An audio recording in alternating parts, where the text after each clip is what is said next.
नमस्कार। कल 3 मई है और आपकी नीट की परीक्षा है। आपको परीक्षा में सफलता प्राप्ति हो, इसके लिए मैं आपको बहुत ही अचूक उपाय बताने जा रहा हूँ। इस उपाय को आप ज़रूर करिएगा। आप सुबह स्नान करने के बाद 21 बार या 108 बार ओम सरस्वते नमः मंत्र का एक माला जाप करिए।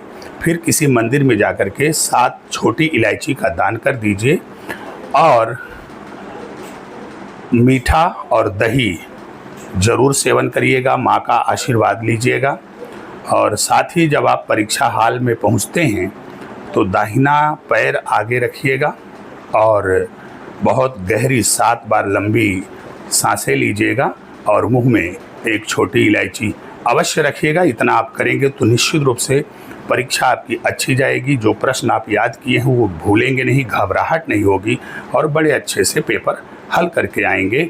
निश्चित रूप से आपको सफलता की प्राप्ति होगी।